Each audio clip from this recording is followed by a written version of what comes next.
fans and Jackals fans, thank you very much for joining us again. I've got another fantastic interview lined up with you here. We have Tomas Cubilla. If I say that wrong at all, please throw something at me. I'm terrible with names. Oh, excellent. Thank you. Tomas has been with the Jackals for, this is your second season now, right? Yeah, second season. Second season. Came to us from Argentina, another one of the Argentina players, and has been a absolute powerhouse on the field. So excited to get to know who this guy is, what he likes to do, where he's been, and find out all about him. So, Tomas, so you were from Buenos Aires, is that right? Yeah, Buenos Aires is my hometown. Yeah. So what was the rugby environment like down there? Was it typical going through school for, you either played soccer or rugby? Is that kind of how things went?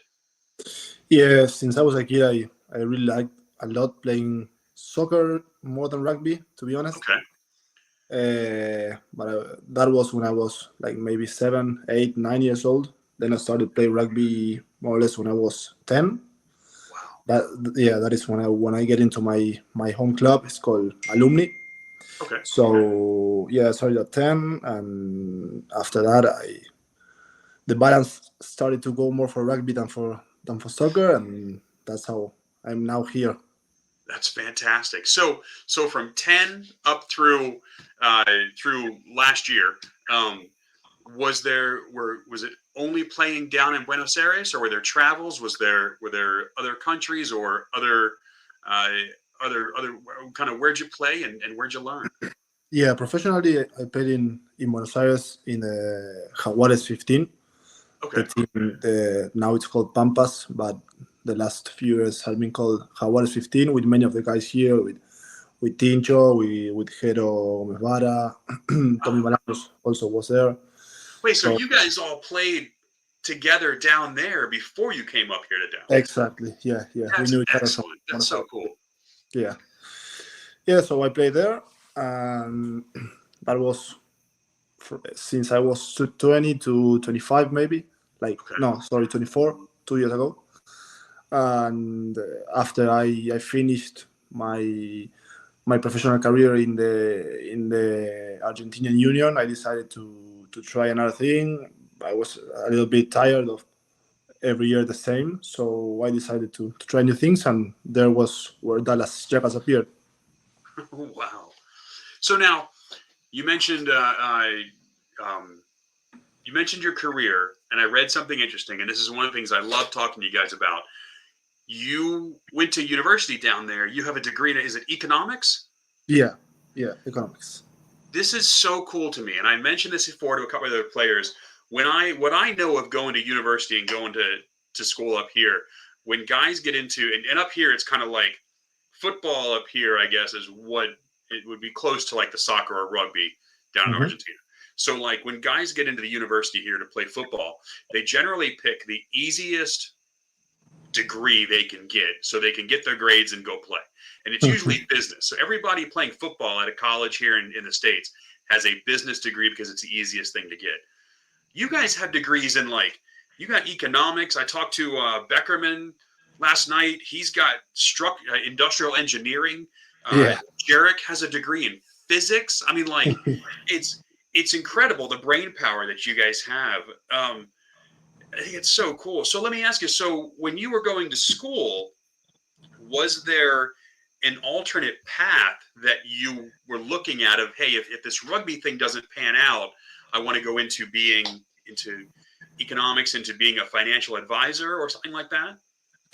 Yeah, the rugby stuff, like being professional, a professional rugby player, came like without even thinking about it. Like, honestly, when I was 20, I started playing in the first team of my club, of amateur club in Buenos Aires, and I have a really good year, and I was really young, so that was when the Argentinian Union saw me and decided to pick me. But it wasn't like my short-term objective. Maybe I saw it like a little bit more long-term. So that in that moment, I was really focused on my studies, on being an economist, and I really liked it. And if I wouldn't been a a rugby player all these years. I also worked like last year, 2 years ago. When I go back to Argentina, I try to work, to put into practice everything I learned, especially finance that I like a Yeah. lot. So yeah, every time I have a break, I try to go on with that. So at the end of the year, I guess, yeah, are you the guy doing the whole team's taxes when they need to get that all taken care of, doing all their tax forms for them? Not really, not really, but not really, not really. That's so cool. So, um, was there any connection to Kuka with the teams that you played with in Argentina in getting the call up here? Because it seemed like this whole kind of force from Argentina came up Mm. almost together in a pack. And I wonder if did Kuka have some connection to your coaches down there, or did he play with you guys or coach with you guys at some point? Not Kuka. I didn't really know him. He didn't know me neither. I think like Okay. before my name appeared in the radar last year. Okay. I think it was more with when Mario Ledesma worked here in Dallas, coaching with Kuka, that he knew me, and he Yeah. knew my agent too. So yeah, it came in contact with me, and it was a great opportunity for me. So I decided to take it. Excellent. Excellent. Now, was rugby a big part of family down there? Did your dad play, or you had brothers or uncles that played as well that kind of helped push you Mm, that way? Not really, not really. I know, like in Argentina, it's Wow. really common, like to have family, like a Yeah. strong tradition in the family, to have fathers, to have maybe grandfathers too. But in my case, my father didn't play. He like I'm the first one in the family to start playing. But yeah, I have two more brothers, younger, that they are playing too. They play one. He plays in the first team of my amateur club. It's really competitive too, and the other one is playing like in the third team, maybe. Oh, excellent. Buenos Aires, yeah, but not my father. Okay. Okay. So when your younger brothers get to talk about their family and rugby, and they say, "My older brother is a major league rugby superstar now." I don't know if he says it that way, but maybe. He also says he's my older brother, so he's a butthead. I have an older brother. That's how I usually say it too. Okay, okay. So I prefer the first one. the first one, exactly. So I were there any major differences that you saw on how you were coached in your younger teams in Argentina versus how you're coached up here in Dallas? I think that the fact that we are a lot of Argentinians here uh, helped the team in being every time more professional in what we are doing, in being professional not only in the field and in the locker rooms and in the trainings, but also on the outside. There in Argentina, we have a really strong rugby culture, and in every team you play, like we really play for love for the sport. We don't get paid back in Argentina. Like we Okay. pay like a membership of a club to play in that club. So we really love what we do. We train a lot there in Argentina. It's amateur, but it seems to be professional. Like we train Monday, Tuesday, Thursday. We play Saturdays. We also gather up on Sundays to recover from the game. So I think all this made Kuka with so much Argentinians here. I think he tried to bring that Argentinian culture. So we can in certain way teach like the younger guys or the guys who don't have much experience as we do Yeah. what the Argentinian culture is about. That's so excellent. That's so cool. And it's amazing to think that on the teams you had back in Argentina that you were training that much on top of working, going to school, and everything Yeah, else. I mean, that's a yeah. long day, a lot of the week. Yeah, totally. The guys back in Argentina work from 8 to 6, maybe finish up work and drive straight to the club and train maybe until 11 p.m. Go back, eat, sleep, and Do next it all day over again. again to work. Has it been um, has it been, I guess, really beneficial? I guess it hasn't beneficial. Where you guys are staying at right now to have the close quarters and the close proximity and the camaraderie up there in the apartments, but also to have a bunch of Argentinian guys that you have known for so long, to be able to have that connection with and be able to reminisce, and you have your friends, and you can also meet all the other different cultures that are up there, but still have that kind of core group that you grew up with almost. Yeah, definitely. Yeah, yeah. When I decided to come here, like one of the most important things I saw in the team that was that there were a lot of Argentinian guys that I knew. That I knew they are good guys, and that really helped me to get into the group that already existed, because last year I arrived like for the last 3 games. Okay. So there was already established group who knew each other, and I was like the new guy, and the fact that we were a lot of Argentinians helped me a lot to get into that group. Yeah, It was a new place, but there was still some ways to be immediately accepted. You weren't quite. yeah, Yeah, totally. that's good. That's good. Mhm. Are you guys having a lot of fun with comparing and sharing the cultures and the traditions between the Canadian group and the U.S. group and the guys that we have from the UK and with Vogan coming up from South Africa? Do you guys get around and like, hey, tonight we're gonna make you some some Argentinian barbecue, and tomorrow we're gonna try some of whatever this guy's got. Do you have a lot of those kind of moments? Yeah, yeah, yeah. We have. We live really, really near to each other. We have a really nice pool here, so we gather up in the pool a lot just to chat, to play dice. We love playing dice. Okay. Yeah, Canadian guys are also in love with our mate. I So gotta try yeah, this. I've heard good things about it. yeah, we teach them how to prepare it. Now with that, we have the Copa America last month. Some of the guys came to watch the games with us, and they were really surprised by the way we lived that games, like the soccer games, with the passion we live them. So yeah, it's really nice to share that kind of things. I I tell you, I went to junior high school with a couple of guys from I think they were from Argentina that they were soccer players, and it was, man, the ferocity that these kids that were 14 years old would put onto a soccer field was terrifying. It really Yeah. was. But I get where that comes from now. It's very cool to see. So when it's a day off and you're not training, Mhm. where are you? Are you playing video games, reading books, watching movies? You mentioned being out at the pool? Are you out exploring Fort Worth? Are you the go to the bar kind of guy, or go out and horseback riding or mountain biking out into the open? Like, what's your kind of where's your Zen moment? No, what I really like doing is I really enjoy the moments in which we gather up without having to think about rugby necessarily. Like tomorrow we have free day, like day off, and we're probably gonna gather up at the afternoon, have some mate, just chat. Not necessarily important things, just live.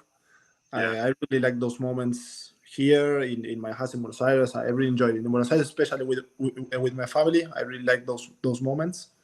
good, good. I also like video games. Yeah, I have my PS5, so I really really enjoy playing. Yeah, Okay, yeah, watching series, maybe watching soccer. I really love soccer. So good. yeah, today after training, I watch 2 or 3 games, soccer games.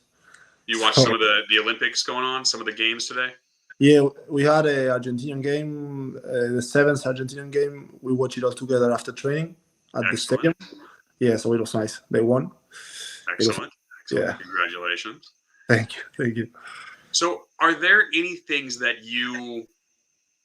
let me see. Let me ask it this way. Being in Dallas for this long now, for coming up on, you went home. You said you were up here for the last 3 games of last season, but you went home in the off season, right? Yeah. So then you came back probably end of December, beginning of January. No, I went back. I came back on March because I had a shoulder injury, so I Oh, okay, came late. Yeah. okay, okay.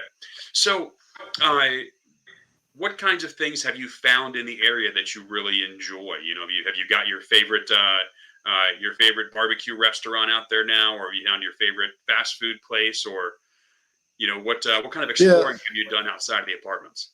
yeah. Here at Fort Worth, we have a really nice park in front of the apartments we live in. Mhm. So I live here with my wife. She went back to Argentina 2 days ago though, so she's not here more anymore. But Wait, she came up there with you in the apartments, living with you?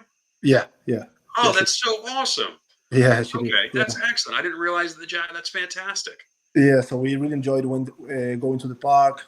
Yeah, having some mate, chat. We also love with the guys. We have a sushi free eat all you can eat All you sushi can eat restaurant. sushi? Yeah, Oh, that oh, we really enjoyed it with the guys. We oh, so like dangerous. yeah, yeah. 1 or 2 times per month we go there and we almost explode. Yeah, really good. That's so dangerous because when you sit down, you can eat five, Yeah, six, 7 rolls. When yeah. you The thing is when stand you up go up. is when you Yeah, realize how much you have in your stomach. yeah, exactly. I love those places. Yes, as you can imagine, they're really really big guys in the team. So when they see us coming, the yeah, They the flip the sushi man sign to starts closed to real quick so you can't come in. yeah. The sushi man starts preparing for a long day.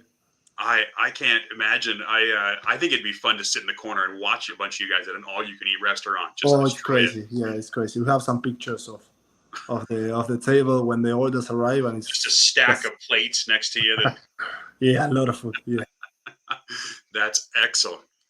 Have you had a chance to explore the stuff outside of Fort Worth? Have you made it over to downtown Dallas yet at all, or even outside of Dallas? Aside from the games in Houston, have you had a hmm chance to check out Austin or any other yeah, areas?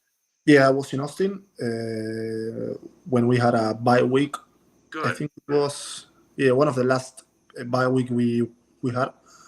I really enjoyed it. Yeah, it was nice. Really nice lake. Lake. Yeah, it was a lake, right? Yep. Yeah, Yeah, really. they have a yeah, there's a big lake up there, and then they also have the river that runs through the middle of the city. And I haven't been down there in a Yeah, while to remember the name, but yeah, they got a big lake up there that's really it was nice. full of people. Really full of people. Good. But yeah, it was nice. I went with my wife and we really enjoyed the food there. We went to Terry's barbecue. Really really good barbecue. Like Excellent. yeah, I loved it. Yeah, we had a really good time. Yeah.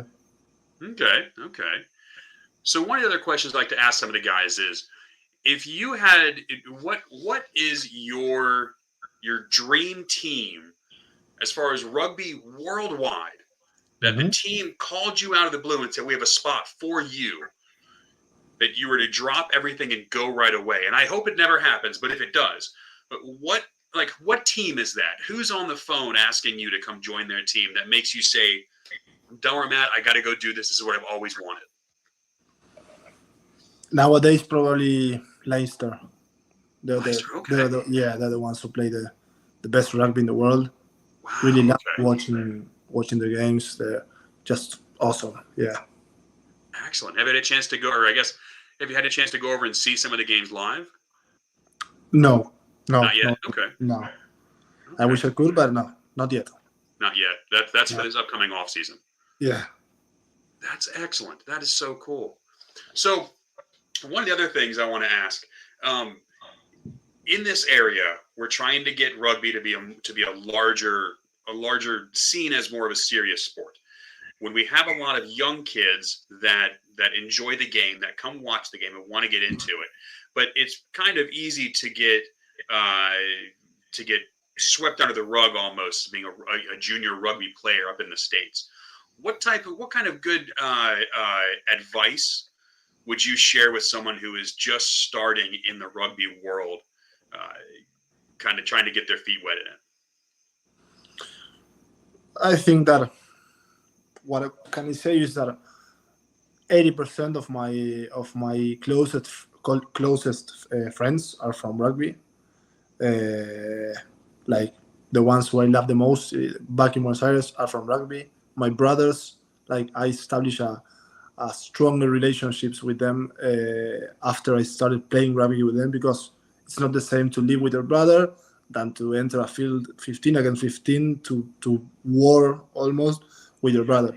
So that's beautiful. And I think that rugby is like having a like another family. Like my friends are another family, and also I really like saying from rugby that anyone can play it. You can see a guy that is huge, weighs 150 kilograms, and you can also see a guy that is really, really small and weighs 70 kilograms. So people see that and don't understand how that works.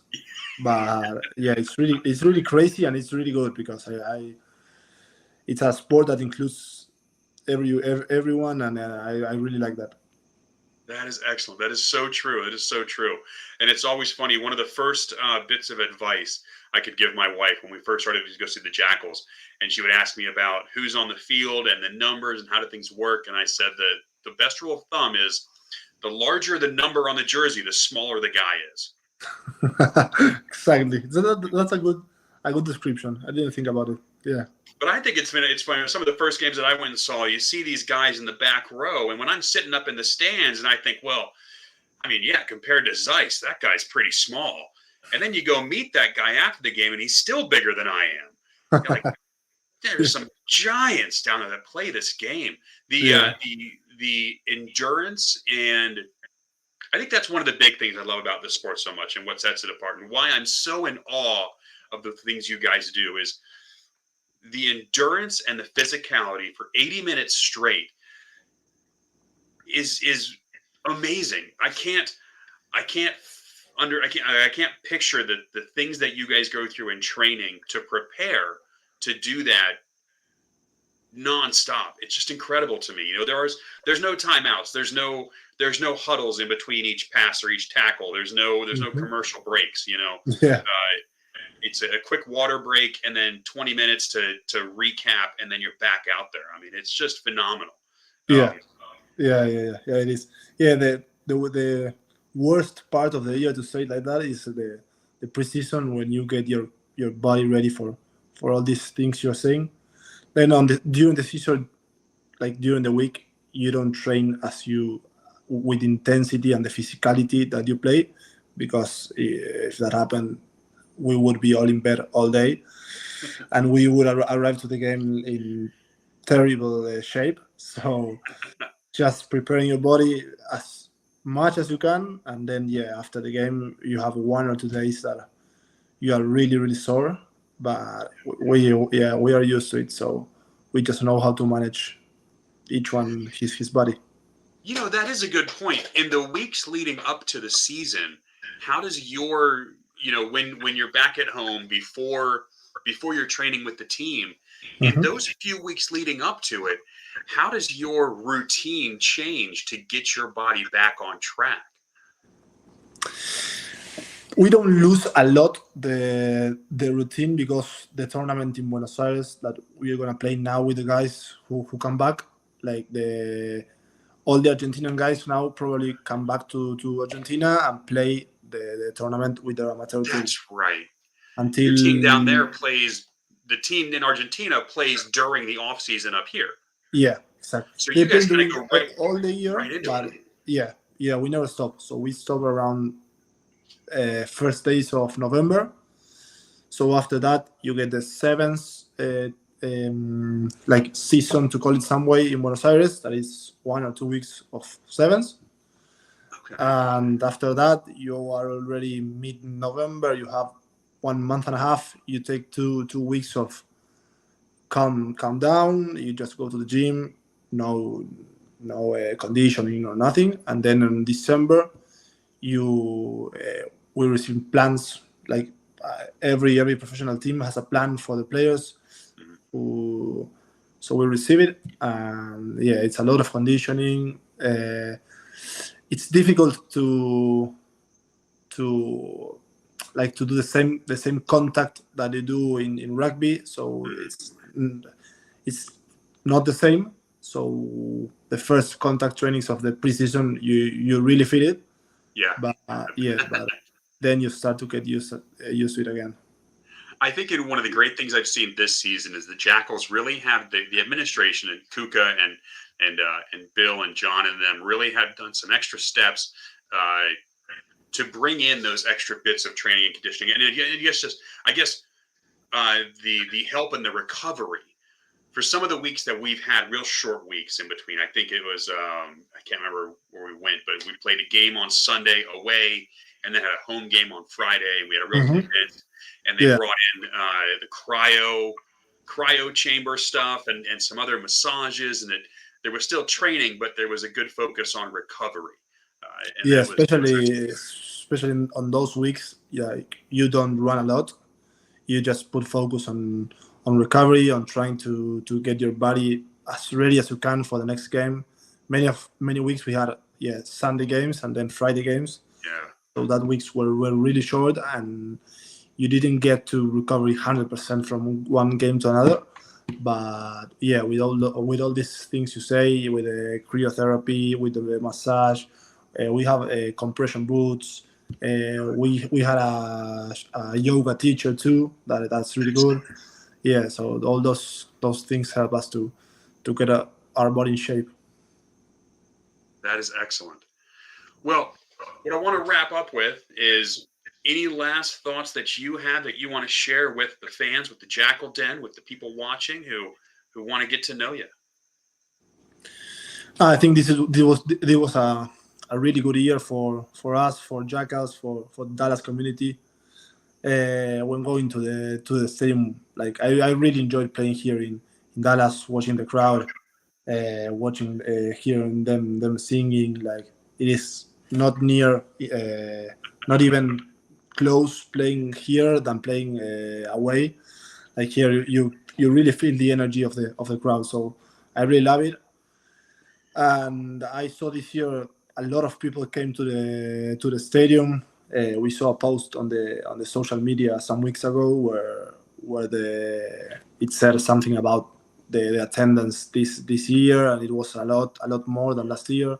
We were up like 150% of where we were last year. It was fantastic. Yeah. So I think that is kind of from both sides. You have what the crowd give us and what we give to the crowd. So I think this year we really give an image of a team that battle a lot, that have a lot of pride. Proud. Yep. A lot of pride. Yeah. So I think the crowd really enjoyed that, and I really want to thank them for the support, because this was a great year. Fantastic. You're absolutely right. And we have enjoyed every minute of watching you out there. Like I said, you've been a serious powerhouse. We are looking forward to the hurt that you guys are going to put on the Seawolves this weekend. Best of luck for that. I don't think there are too many of us that are traveling up there, and I do apologize for that, but we will definitely be down here in force at a bunch of different watch party locations, cheering you guys on and shouting along, and sending you guys all the love and support, and really best wishes for it. I think it's going to be a fantastic game. We're looking forward to it. But Tomas, I really appreciate your time. This has been fantastic. Thank you so much for doing this with you. I hope you have a fantastic rest of your week. Enjoy your day off tomorrow with relaxing with the boys. Enjoy it's mata? Mate. Yeah, with an E. Yeah. With an E. Okay. All right. I'm going to Google what that is in just a second, because I've heard it's delicious. Okay. So Okay. I got to come down there and try that with you guys tomorrow. Yeah, you should. All right. Well, you take care. Give my best and everybody's best to the boys down there. Enjoy your day off. Enjoy your travel day, and we look forward to cheering you on Sunday. So. Okay. Thank you very much for the invitation, and I know you'll be there supporting us through the TV. Thank you very much. Absolutely. Thank you. You have a good night. The same for you.